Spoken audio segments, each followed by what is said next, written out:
about to leave, already packing. Come with me, I'm not really asking.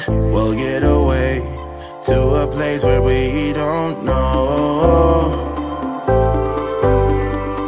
About to see the world in action, what we can be, life with no distractions. We'll get away, this is what we waited for. Hi, and welcome everybody to Pandem Presents.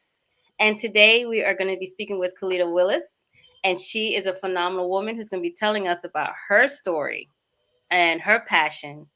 And we're going to start out with it. For some people, this might be, a trigger. For some people, we're going to be talking about teen pregnancies. We're going to be talking about things that happen in teen pregnancies or pregnancy period.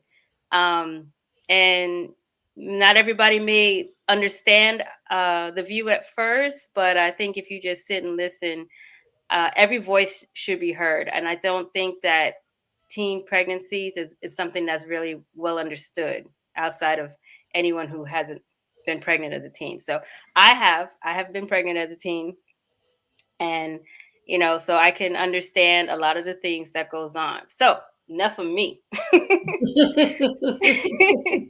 How are you, beautiful? How are you doing through this pandemic? I am well. All is well.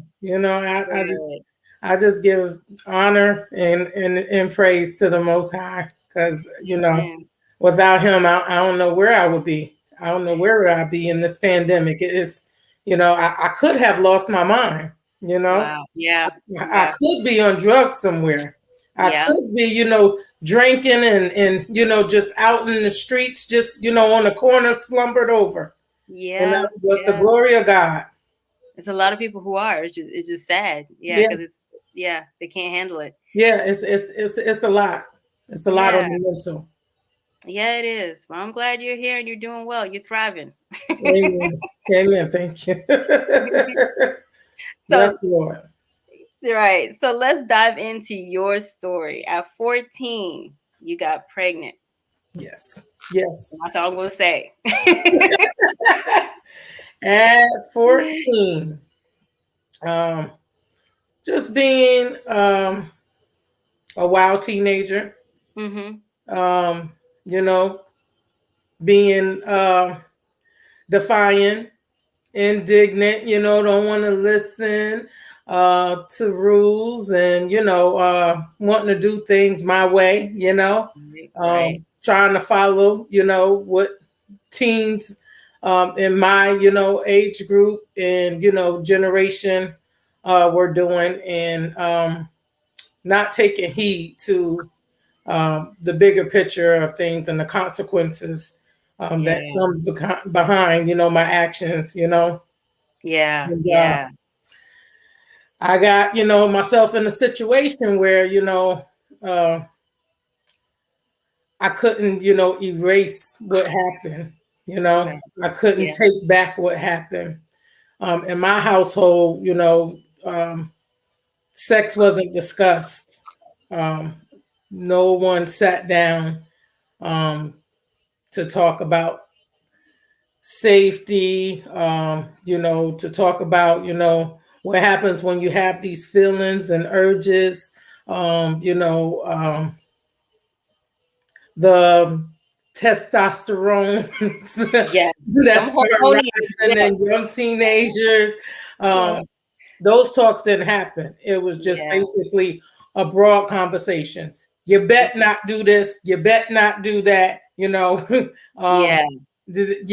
can't, go out and date, even with permission, because you're being fast. Everything would lead to something bad. So you kind of were secretive about a lot of things.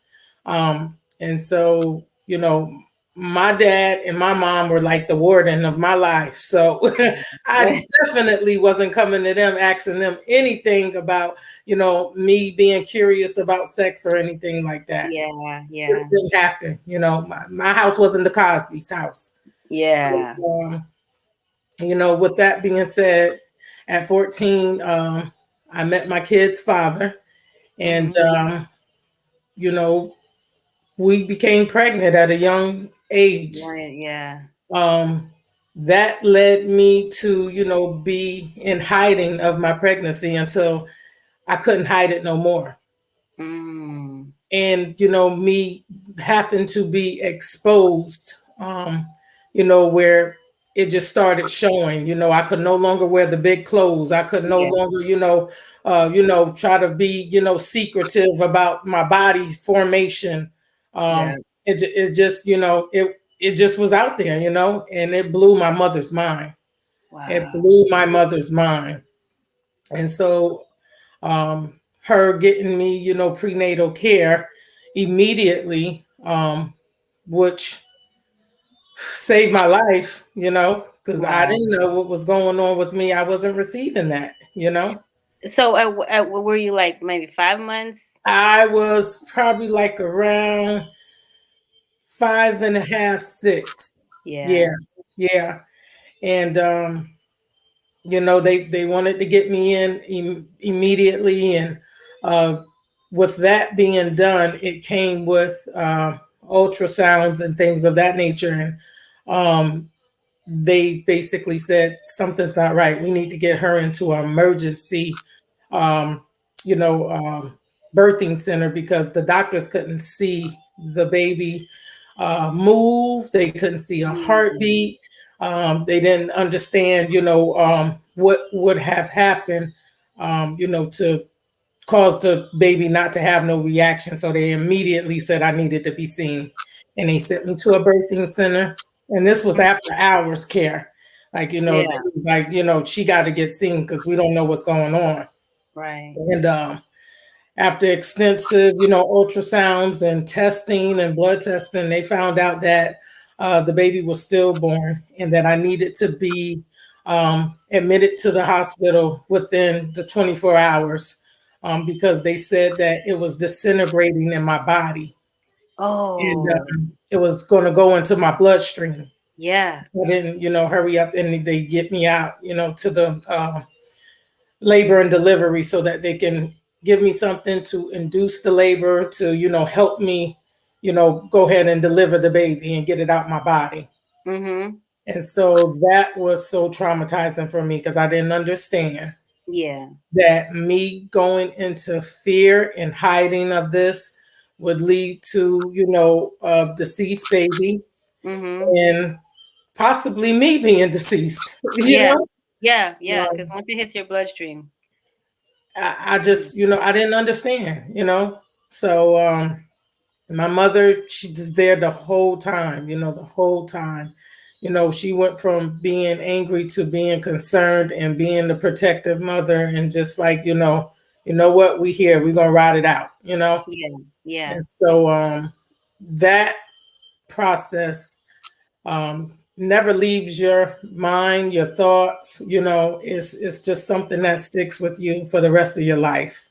Mm-hmm. And watching that happen, it was like I had so much hope that maybe, just maybe, once I had the baby, maybe it would be something that can, bring it alive. I'm a kid. I Mm-hmm. don't understand that, Yeah. that once something is dead, it's dead. Yeah.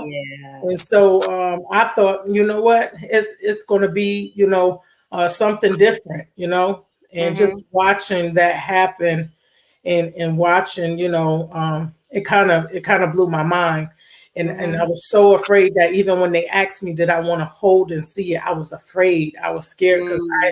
I said it was my fault. I did this. I Mm-hmm. murdered my child, so I was angry at myself. And I was like, Right. I don't deserve to, even nurture, Mm-hmm. or even, hold, or even, acknowledge the fact that, I had a baby. I was just Yeah. that mad at myself.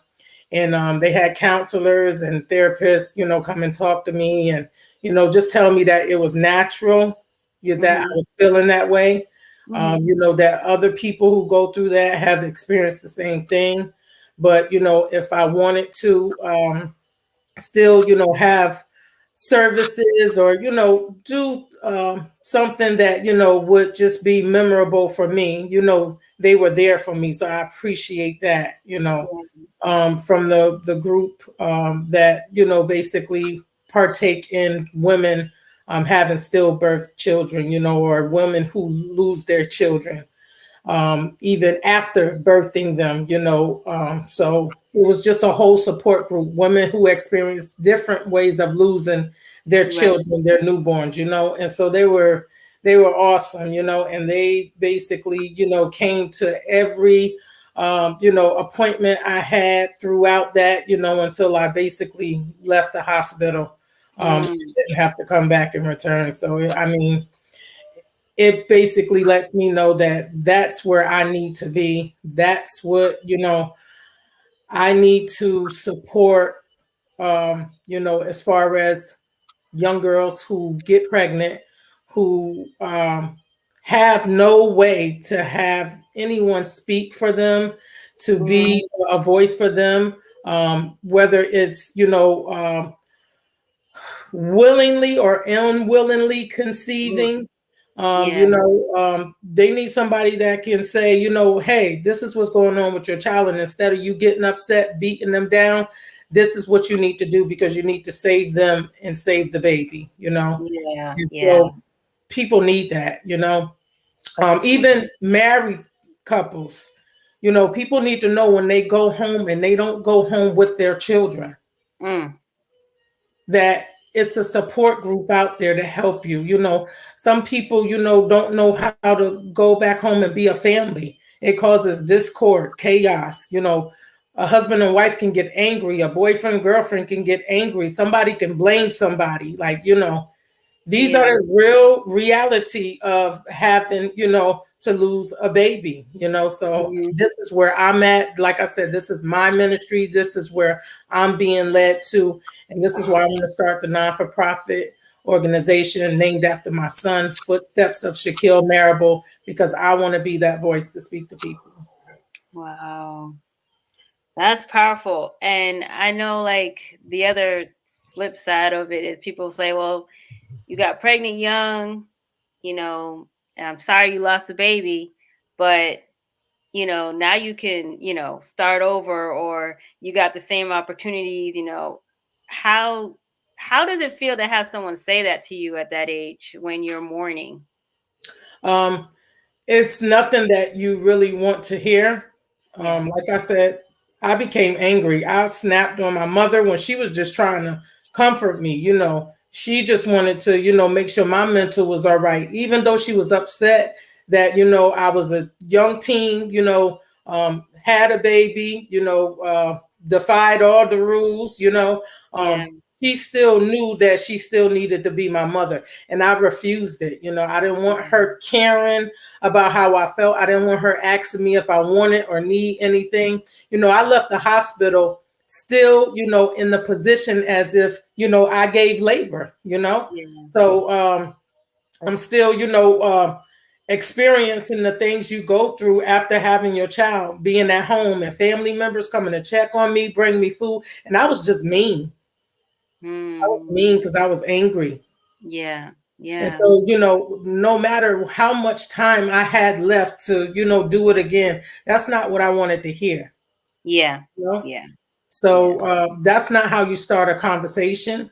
You see where, the mental is, you allow them to get feelings out, whether it's just, you just sitting there and not saying nothing, If someone chooses to talk, let them. If they don't choose to talk, don't force them, Just let somebody know you're there and you understand that it's damaging, to them and it hurts, but they have a support system. Yeah. And when they get out of that stage, then you say, these are things that, you don't want to ignore, regarding the safety of yourself and your health. And, you don't want to experience things that can traumatize, you or, the family, let them know, we as the family, we're hurt because you're hurt, And so whenever you ever feel that this situation may arise again, where you become, intimate, or, you're seeing someone that, you think that you're going to be sexually active with, let's have a plan. Let's have a plan that you would come and talk, that we will talk about the safety measures. We'll even, discuss, is this person even the right person? Maybe, this is somebody who trying to peer pressure you. I don't want you to be peer pressure, try to figure out, where they are, in relationships with people. It might be somebody you need to run off, Yeah. They don't know that. They don't know that, so that's what you do. You don't start off with those type of conversations. That's not going to get it. And then the other thing that people need to look at is, the reason. Everybody has a different reason. Every teen mom has a different reason why she ended up pregnant. Yes. Some were just partying. Some were just being rebellious, and then there's some deeper, darker issues. Yes. And I think that should be where they start, instead of just, okay, well, you know what, you got another chance, and it is true. It's not what you want to hear. You don't want to hear that. Yeah. And also, like I said, it may be something going on. It might be somebody that you need to, get in place, and what I mean get in place, it might need to be somebody to, send the law after. Like I say, run away. You don't know. It could be a family member. It can be mom's boyfriend. You don't know who it is. Find out why and who and what. Yes. You got to. And like I had told you before we started, I had a girl in high school, and she was 14 on like her third pregnancy, and it could have been more than that. It was just number three was what stood out for me. But they kept taking her kids away, or she would have miscarriages. I think she did even have one that was stillborn. But my thing is, what I always looked at, like why she always stayed in my mind, is because I always looked at, it was sad to me. There's something wrong. Yes. Why she kept, after having, after losing her kids, after having her kid taken away or miscarriage, and she's gone through counseling. People are telling her, like, that's what I told you, like, yes, you got a second chance, and you're 14, focus on school. And it's not that easy when there's something broken inside. It's not that easy, and I don't think people get that. That's right. Yeah, that's right. People can say anything unless they're in that situation. Yep, exactly. So, wow. So tell me more about your organization. So you're starting a non-for-profit. Yes. I want to be able to go to community settings where these topics are being discussed. I want to be able to go to, the labor and delivery rooms to speak to those women who are experiencing this. I want to be able to hold conferences. I just want to be able to use this platform to discuss the things that don't get discussed in the normal, conferences, being a mom, that still doesn't erase someone being a mom, so that's where I'm at. They're still a mother. Yeah, they are. What so is it going to be offering like counseling or? Yes, I want to offer counseling. I want to also be able to support by giving, maybe during Mother's Day, or the birthday, celebrating birthdays of the deceased babies, just coming together, as an event with everyone who may have had their delivery in February, or may have had their delivery, just think of things to do, that can basically, give people or even host an event where, you know, we can all come together and just sell lanterns off the water, you know, write names of the, you know, of the babies, you know, just stuff like that. Because nobody did that with me. No one did that with me. Yeah. So what do you think a part of it in like in your situation, part of the issue with, well, part of the healing process would be finding closure? Does it, Yes, you will find closure on your own time. on your own time? Okay. Yeah. And it may be a year, 2, 3, 4, 5. Well, see, I've always told people, and I always tell people when, you know, when when a loved one passes, you know, you're never, ever, ever going to get over it. You never, don't even try. You're never going to get over it. Nope. What you're going to do is you're going to learn to live with the loss, you know, and it just gets a little bit lighter. It doesn't hurt yeah, as much, you know? yeah. And so my thing was accepting. Mm-hmm. It was accepting it because God knew I wasn't ready. I wasn't responsible. I had no means of taking care of a child. So it's accepting why it happened. Yeah. That's where your closure comes in at. Yeah, I agree. And then you still learn to live with it. It just gets a little lighter. You know, the pain gets a little lighter. Yeah, it becomes bearable, I guess, is a Yes. you know. Yes. Have you, so with the counselors, have you ever thought of like you ever heard of holistic counselors or holistic therapists? Yes, I have. Have you considered having them?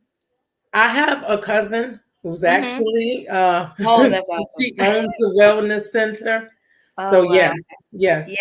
Yeah. The beauty with holistic, because that's what helped me. I didn't get a holistic counselor until I was like, I don't know, in my 30s.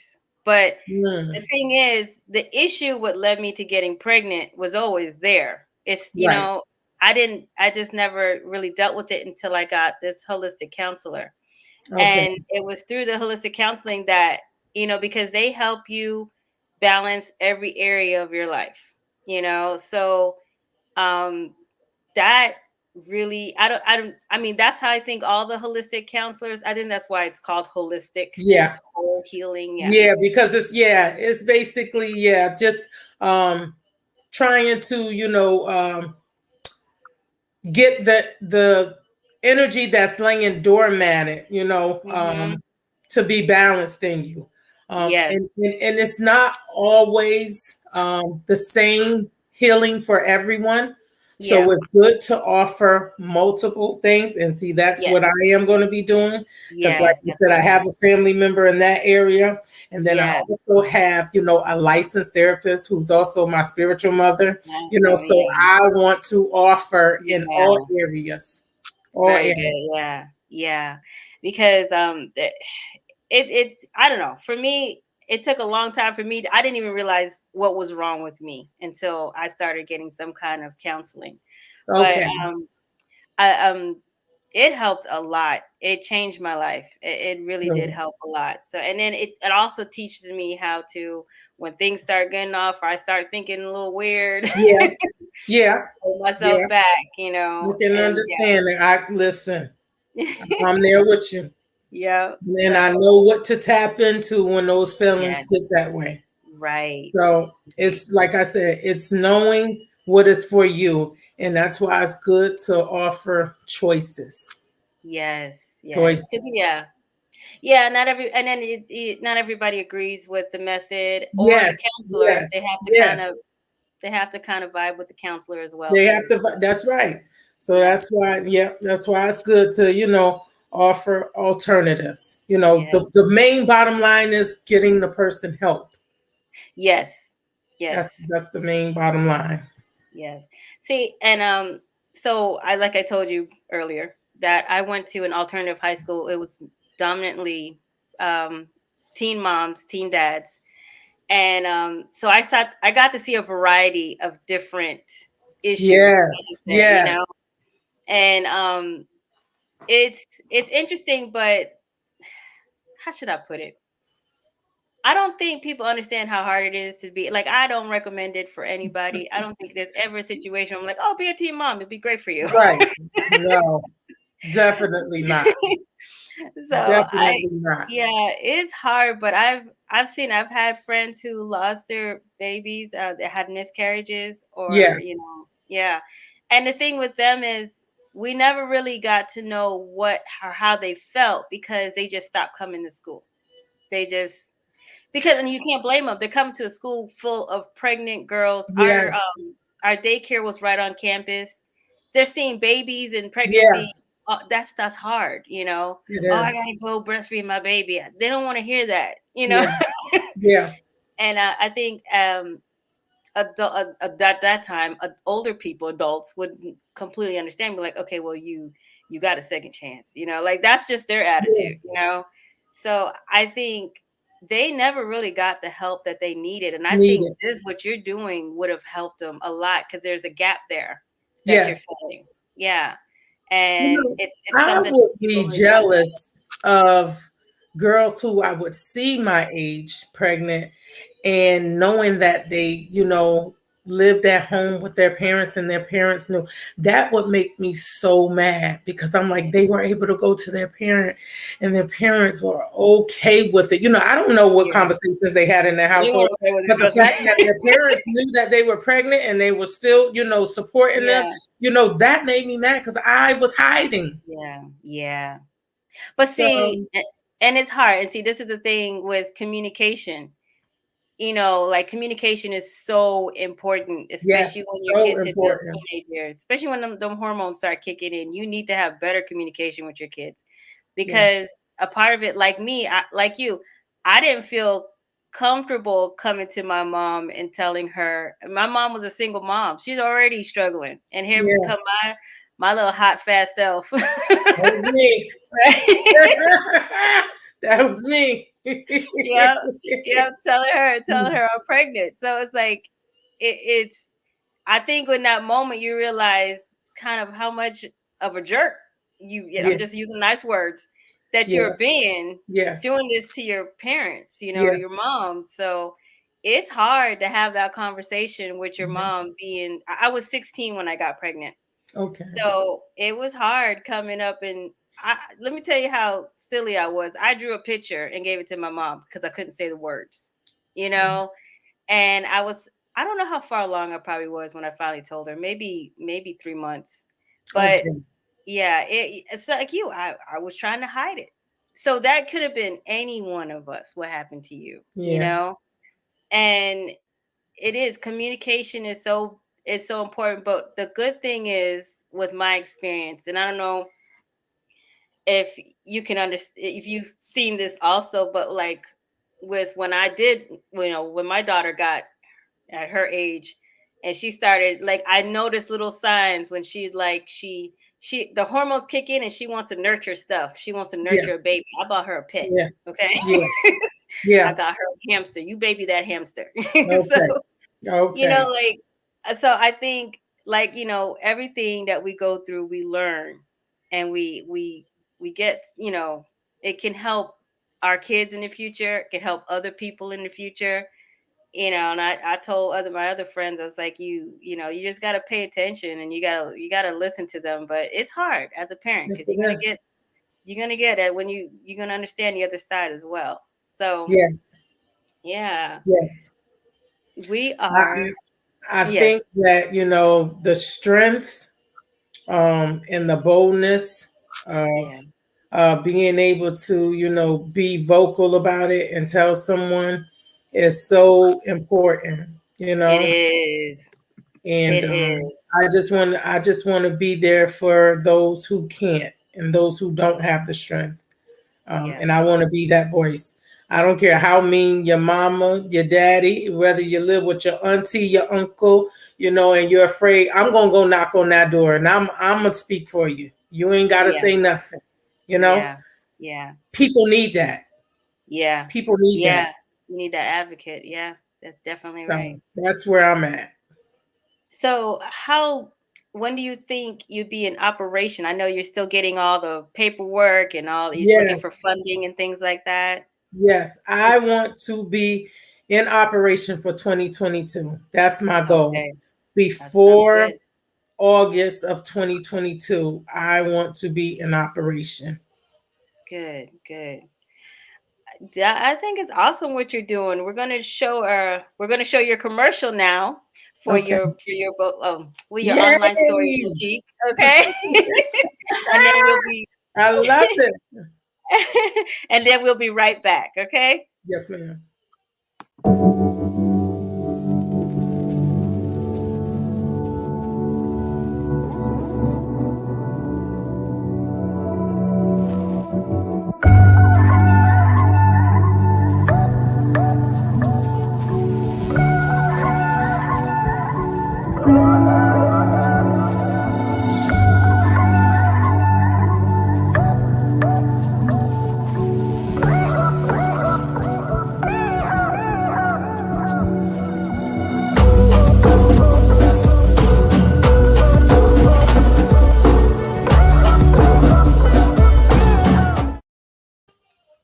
Okay, and we're back. So I want to go in more into your nonprofit and your organization and your passion and your message. So what would you say to a young girl or a young you now looking back? What would you say to that 14-year-old you? I would say wait. Um, be still. Um, be mindful. Respect yourself. Mm-hmm. Be concerned about your safety. Yeah. Yeah. Um, focus on the destiny path that's ahead of you. Mm-hmm. Focus on your Mm-hmm. dreams. Don't let the worldly things, the shortcoming things, be glamorizing Yeah. because that can happen. Yeah. Yeah. Um, and just know that whatever you're feeling, there's someone who can relate to, and find someone that you can sit and have those healthy, comfortable conversations with. Right. So That's that's important. that's it. Yeah. That's definitely important. So, it, I don't know, teen. I haven't spoken about the whole topic of teen pregnancy in a Right. while, and it's the first time of me talking about it publicly. I don't really talk. Oh, okay. Yeah, I really don't talk about not out like on public. I don't really talk about my experience and my story. Yes. But I write about it. It's in my books, but I don't Right. really. You Yeah. don't have the conversations. No, Yeah. because with books, it's a character. It's not me. Yeah. Yeah. So you can get away with that in those books. Right. And you're working also on your book also. Yes, I am. This is my first book. Okay. It is it is faith-based. That's Okay. my first, vision that Mhm. I envisioned when I said I was going to start writing was Yeah. not faith-based. It was actually urban. And Ah. then the Holy Spirit said to me, "No, you're going to write for me first.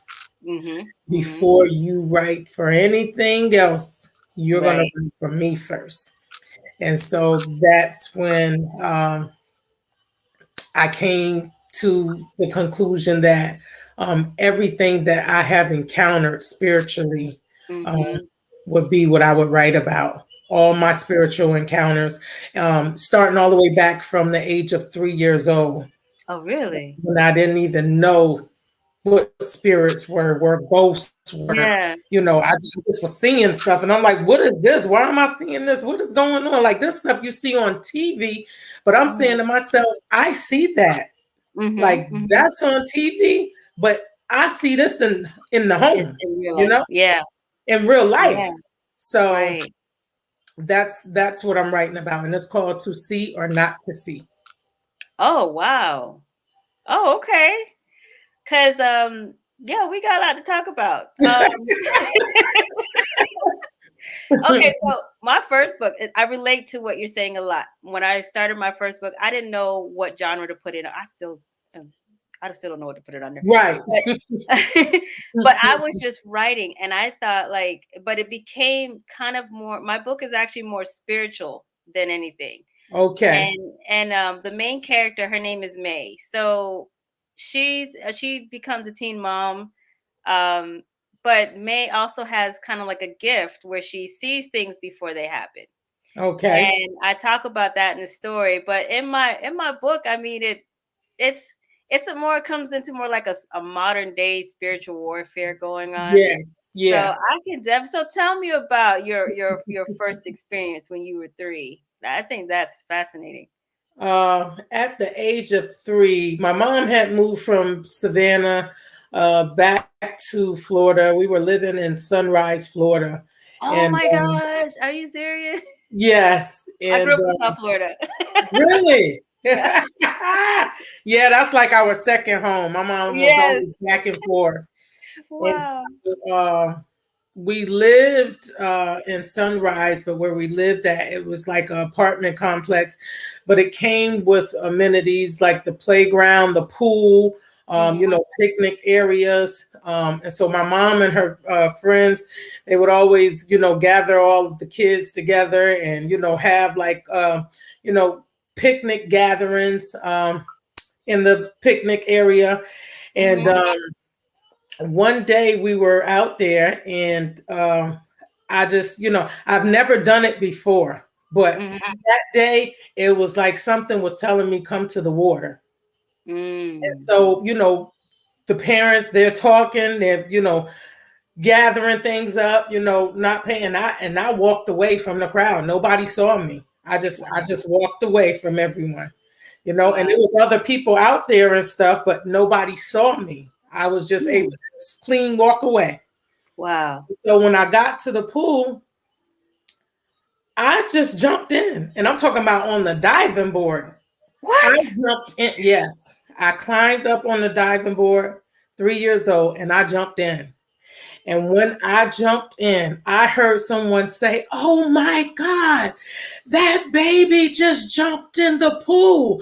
Somebody get her." I heard all of that. Yeah. While I was going down in the water. And I heard my mom saying, "My baby, my baby," And so I sat at the bottom of the pool. I went all the way down and I sat at the bottom of the pool. I was not gasping for air. I wasn't feeling like I was drowning. It wasn't like I couldn't breathe. It was just like I was born to be in water. Wow. I sat there and I saw like shadows over the water and everything. And then I heard my mother say, "I got to get my baby." And they were like, "You can't swim." They were saying it to my mom because my mom can't swim. Yeah. And she said, "I got to get my baby." And so I'm just sitting there and I saw some feet coming towards me. They were like masculine, they didn't have any shoes on. They were large. As they, got closer and closer to me, my mom's voice became closer as I was hearing her voice saying, "My baby, my baby." And I heard her crying, but the feet kept getting closer and closer and closer. And so when I got lifted out the water, it was my mother screaming and crying, holding me. And they were like, "You can't swim." And my mother just walked the water. She walked all the way to the 8th feet of the pool. And I said, "This is my mother holding me. It's my mother's face," but that wasn't my mother's feet. Yeah. That was not my mother's feet. And my mother grabbed me, held me tight. She was hollering and screaming, and somebody else had to come in, jump in, and get both of us and help us out. She couldn't even get back out, but she walked to me. Wow. And so that was my first encounter that the Holy Ghost allowed my mother to walk the water like Jesus did. Yeah. Yeah. Wow. And so that kind of opened up your eyes. And at 3 years old. At 3 years old. Because I never knew how old I was, until I always hear my mother, tell the story as, as time went by, and I'm like, I was only 3 months, and she like, yeah, you were 3 years old. And I'm like, oh, I know how old. I remember it. I never forgot it because it was, a life, experience, but so I didn't know that I was at the age of 3 until, I was made aware of that, and even now when we talk, she just be like, and you always was hard-headed and did things, even at 3 years old when you got it. Oh my God. And no, I couldn't swim. Oh my God. Oh, and I said, well, guess what? I said, you sure walked the water with Jesus that day and came and got me.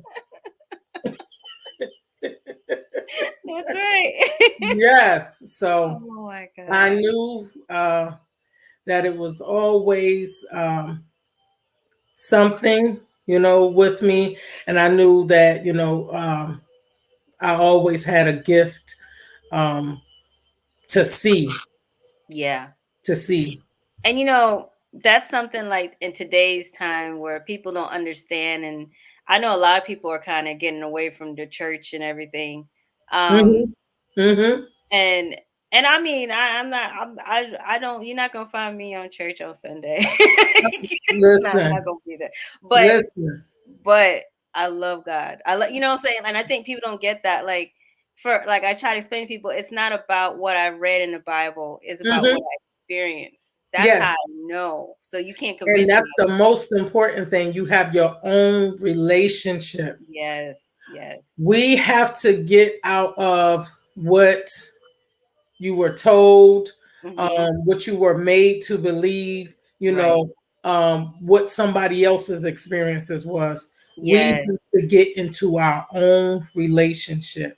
Right. Because that's what matters. That's what matters. That is the most important thing. Nobody can tell you nothing different when you have your own experience. Yeah.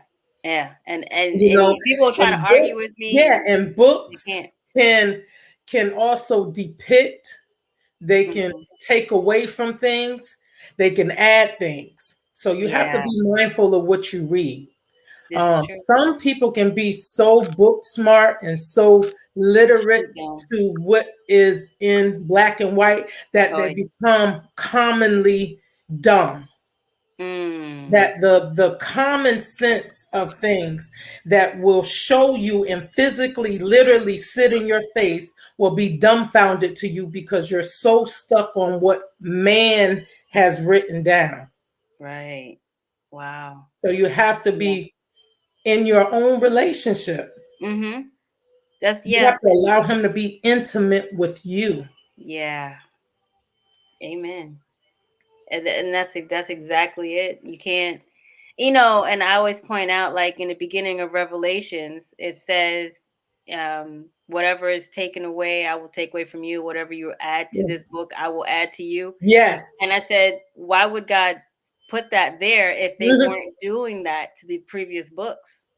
So, and for me, like Genesis is so mutilated, Yeah.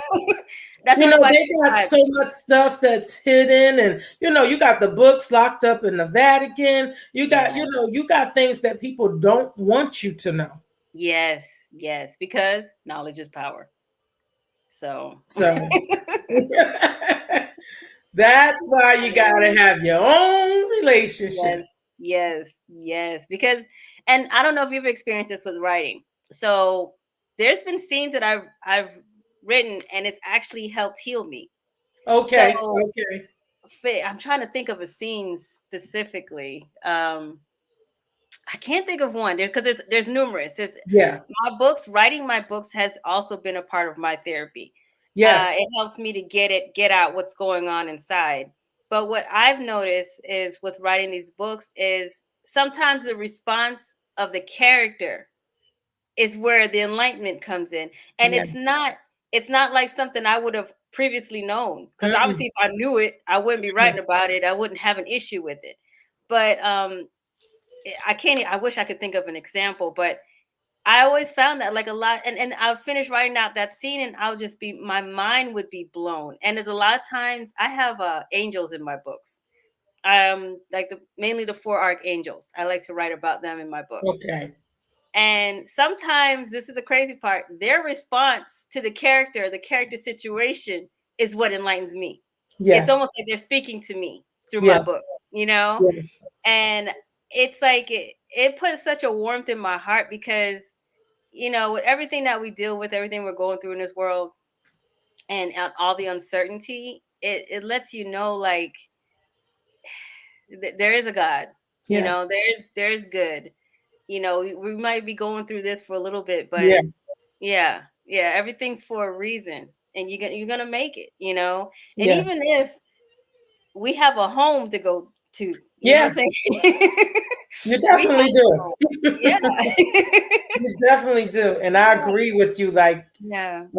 it is very therapeutic, but it also allows you to go there in that moment, um, and just, be able to um, depict Yeah.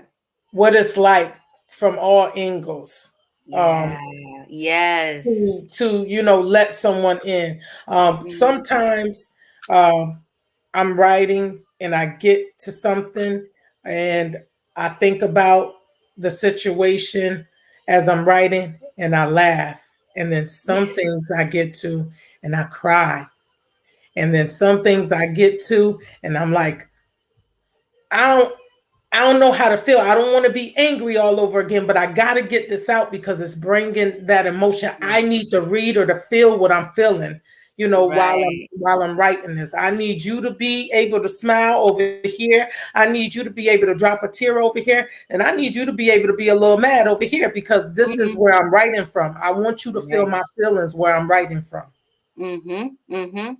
So And yeah, that's the I thing. Yeah, with understand. writing, if you can't write, and not, if you're not feeling it, the reader will feel that. The Yes, reader feels the writer's emotions. And I yes. don't know if people are really aware of it. I think they are. But Hmm. if you want to write a angry scene, write when you're angry. Yes, yes, yes. If Yeah, you know what I'm saying, you want to write a sad scene, I mean, you put on that sad music, whatever gets you in that mode, because it comes across the pages, and it does, and it makes the story full. It makes the story feel alive, you know. yeah, I've always been told, like, people who read my book, they'll tell me, like, I feel like I'm going to bump into one of these characters at any moment. That's yeah. great. Yes, yes. And That's I've great. always felt like, some of the stuff, I even had conversations, with my writer's coach. And, I basically felt like, what if, the readers reading this can realize that it's them, you know? Yeah. Like, Yeah. I don't want to expose people, but I want to tell my truth. And, Yeah. she also shows, how you still write your truth, but, you don't have to drop names, Right. you don't Right. have to reveal, exactly, You who still they protect that are, but person. you Yeah. can Yeah. speak of the character, Yeah. there's Yeah. nothing they can do about it, No. so, I learned things, being up under a writing coach, Yeah. with my writing, That's just, cool. and Yeah. just, being able to say, this person, um, may have had long curly red hair, but in Hmm. my book, the hair might be straight, you know. Right. You Yeah. might, you might have a shortcut, Yeah. I don't have to depict your image exactly the way it was, but I'm going to tell my story.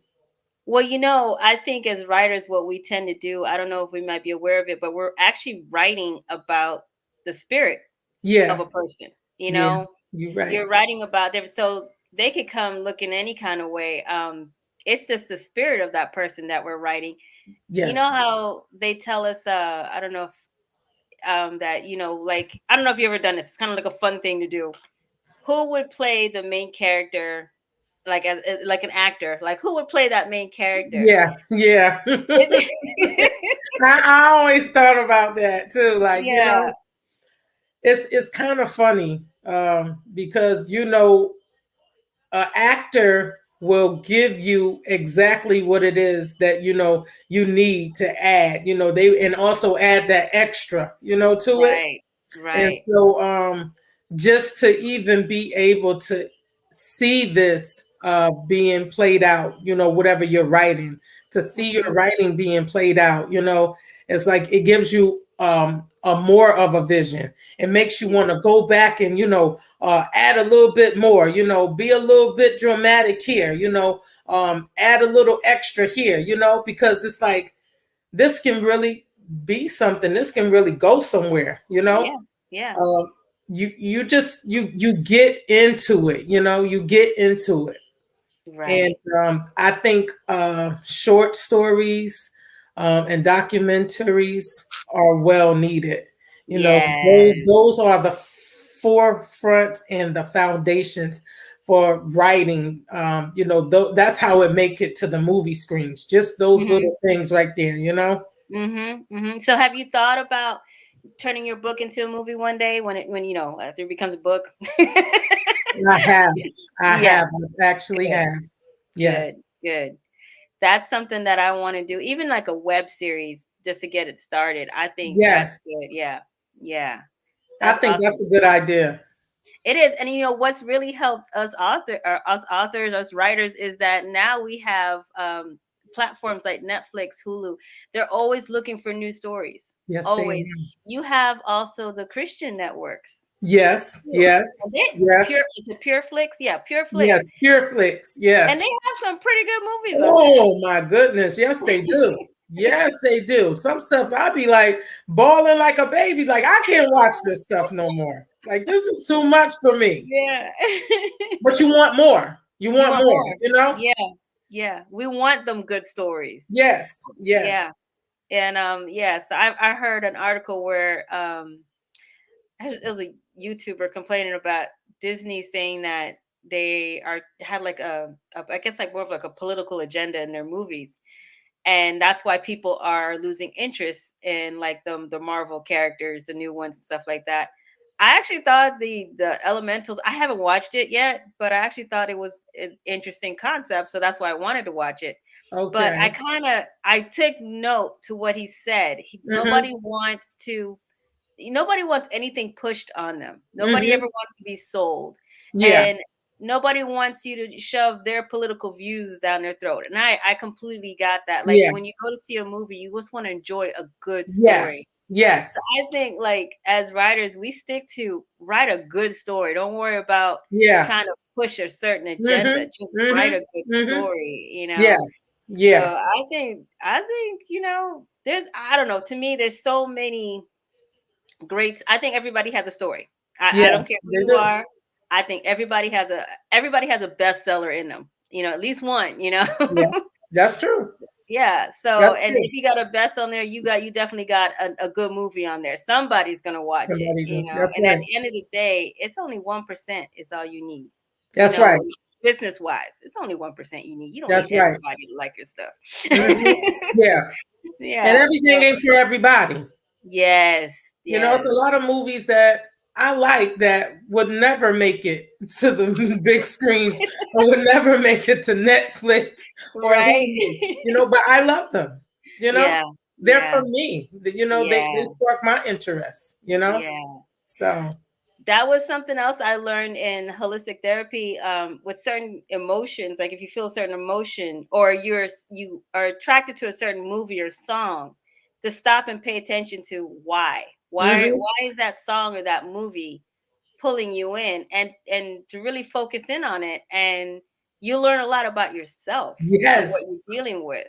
Yeah, what's going on. And Ooh. so yeah. Yeah. Ah. I learned so much about myself, and I've had family counseling, with being a teen, also, speaking to, my spiritual mother, about things. But I got so free when I did a DISC assessment test. Oh, really? And I never heard of it until one of my prayer partners. She's a coach. She's a life coach, and she said, "Have you ever took a DISC assessment test?" And I said, "No. What is a DISC assessment test?" And she Mm-hmm. goes, "It's a personality test." And this is what some Oh. workplace kind of, like corporations Mm-hmm. give their employees um, on a year to year, or every 2 year basis. And Mm-hmm. it's for diversity, so they, it's trying to see, how all the employees being diverse, what their behavior is, what causes them to react, to certain scenarios of the workplace, react to each other. How does it make you more productive, less productive? Like this assessment touched so many parts of me and my Mm-hmm. characteristics and my personality that, honey, I got freed in here like I was in church laying on the altar. Like, I could Wow. not believe how much it exposed me and told me about me. Because only I Mm. know about me. Only I Yeah. know what triggers me. Only I know what I like and what I don't like. And taking this test told me exactly why I react, Mm. why my behavior is like this, why I get angry over this, why I get happy over this. And I said, who thought of this test? Because Yeah. they must be sent from heaven.